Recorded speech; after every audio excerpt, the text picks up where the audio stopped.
And the fight for that mountain of gold is about to take place. And that's the malhama. We say that it is an ocean of oil underneath the river,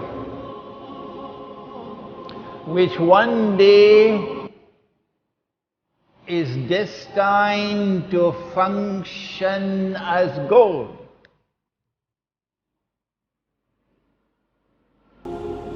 And that already happened. If you study the world of money, it will tell you something about how this money that we now use came into being. Where did this paper come from as money? When paper money first came into being, when the Bank of England was established, 17th century, it came into being in the form of a check, or at that time it was called a promissory note, check. So I write a check, you can go and cash it. Provided that you can cash the check, no problem with the check. But if I'm writing checks and I don't have money in my account, I went to the showroom, saw a BMW, motor car, wrote a check, took the BMW, I drove out. When I went to cash the check, no money in the account. That's called fraud. You go to jail for that. So at the beginning, paper money were like checks. The problem was that the bank that was issuing the paper would sometimes issue more checks than they had cash. Cheating. And hoping and pray that everybody would not come to cash the check at the same time. So if someone comes to cash the check, they don't have the money, they will say the machine not working or so, can you come back? Yeah? So the bank would not burst. But sometimes it doesn't work and the whole thing collapses. That's what happened with the Bank of England. That happened in France, it happened many places. It's also called a Ponzi scheme. The Zionist Jews and the Zionist Christians, when they won the First and Second World Wars, they decided they wanted to create a new monetary system of money that they will control. And paper money came into being as universal money. Made a law that it is illegal to use gold as money. Well, Allah made it halal, but they made it haram, which is shirk. If Allah makes something halal and you make it haram, you commit shirk. And if I follow you in it, I am also in shirk.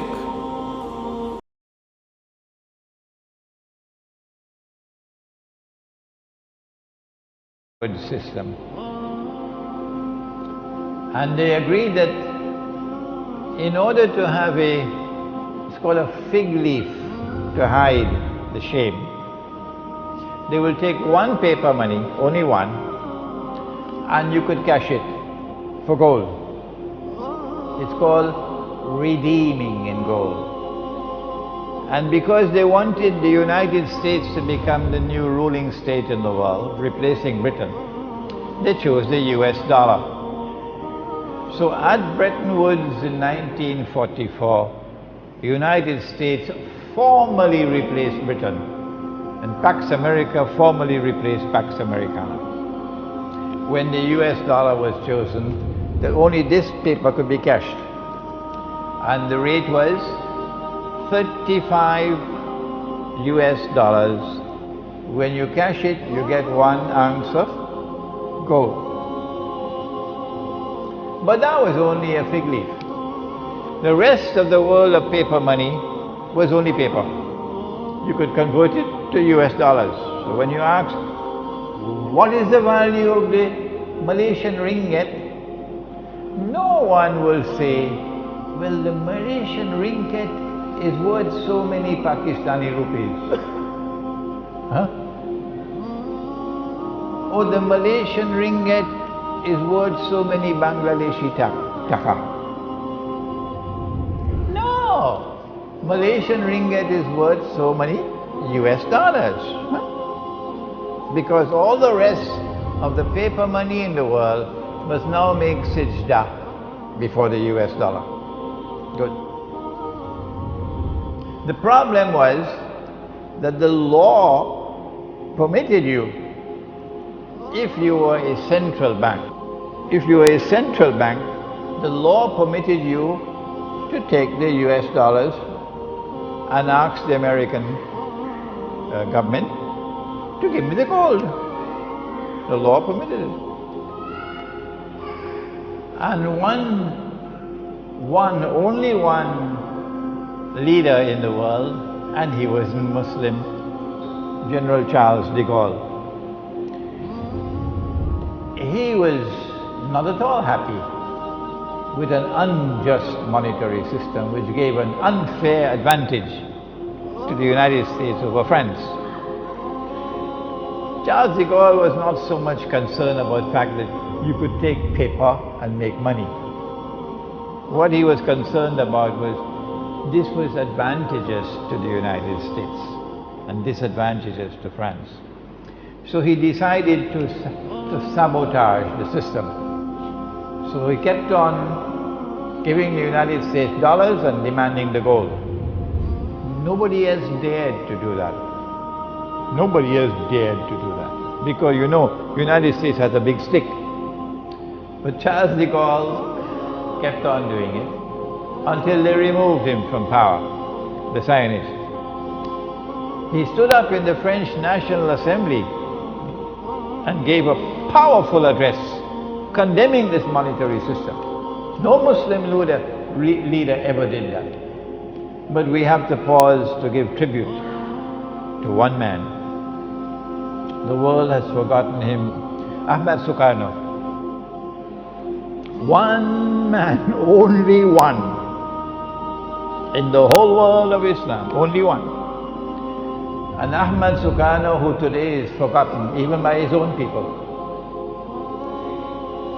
He was so against this monetary system that he took Indonesia out of the IMF.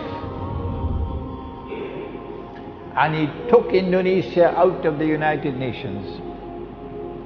And there are Muslims today who are so, to use a polite word, ignorant, that they would criticize Ahmad Sukarno for taking Indonesia out of the UN and out of the IMF. But Imran Hussein says this is the one leader that the world of Islam could be proud about. Finally, in September 1971, after Charles de Gaulle had been removed, the French government again went to the United States with US dollars and demanded the gold. But now the United States realized that the game was up. They had printed too much paper and they didn't have the gold. Normally you should send the United States to jail. But who can do that? Huh? So what Richard Nixon did was to, Sunday morning, announce to the world, we gave our word, but we don't have to keep our word. That's America. We gave our word that we would redeem US dollars for gold. But we don't have to keep our word. We're not going to do it anymore. So now, no currency, no paper in the world, none, can be cashed. You just write checks and that will become money. Who could write the most checks without the most money? Huh? So get a checkbook and start writing checks. The problem is, if you have an American checkbook or a French checkbook,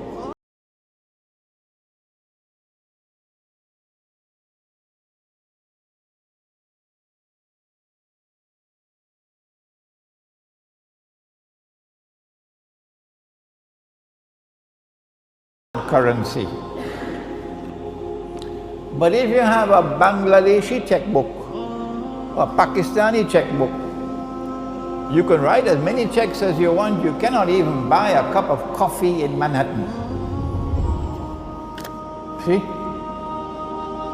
So now you have a bogus monetary system which gives to the enemies of Islam the capacity to make as much money as they want by simply writing checks and let the donkeys in the world accept the checks. You don't have to work anymore to get money. No. In a world filled with donkeys, all you have to do is write checks. You could buy all the oil of Saudi Arabia free of charge. All you have to do is to get paper and pen and write checks. But this is a risk you're taking, because it's a house of cards. It could collapse. Once you had the gold, you had some security. But now the gold is no longer there. So from 1971 to 1973, they're searching for something to keep the house of cards strong.